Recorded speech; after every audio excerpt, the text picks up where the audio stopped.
What if I told you that we're living through the end of an era that gave us screaming V10s, thunderous V8s, and some of the greatest performance cars ever built? For decades, car enthusiasts dreamed about owning machines that weren't just fast. They were emotional. Cars that made your heart race before you even started the engine. But today, something is changing. Manufacturers are replacing large engines with smaller turbocharged units, hybrids, and electric motors. And many enthusiasts believe modern cars have become faster, but less exciting. So what happened?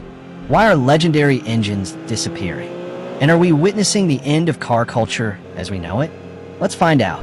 There was a time when performance cars were simple. More cylinders, more displacement. Manufacturers competed to build the most exciting engines possible. Mercedes gave us the brutal, naturally aspirated 6.2-liter V8. BMW created one of the greatest engines ever made, the V10 and the M5. Ferrari built high-revving masterpieces. Lamborghini made engines that sounded like Formula One cars. Back then, the driving experience came first. Fuel economy wasn't the priority. Emissions weren't the priority. The goal was simple: create a machine people would never forget. And it worked. Many of those cars are now considered legends.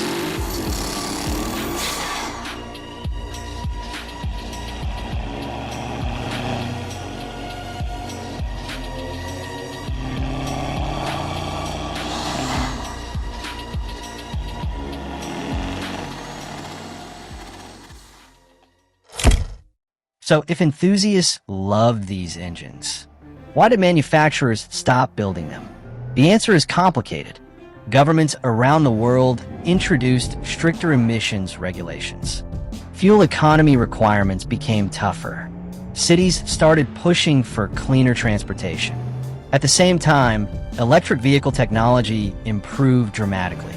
Manufacturers faced a difficult choice: continue building large engines and risk massive fines, or adapt. Most chose to adapt, and that's when downsizing began. V8s became V6s. V6s became 4 cylinders. Hybrids appeared everywhere, and eventually, fully electric performance cars entered the market. From a business perspective, the decision made sense, but enthusiasts weren't convinced. No car represents this change better than the Mercedes C63 AMG.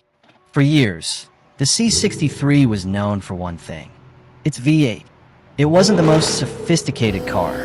It wasn't the most efficient, but it had personality. The sound was unforgettable. Then Mercedes shocked the automotive world. The new C63 arrived with a 4-cylinder hybrid powertrain. On paper, it was incredible. More horsepower, better acceleration, advanced technology. Yet many enthusiasts rejected it immediately. Why? Because numbers don't tell the whole story. The old car felt alive. The new one felt different.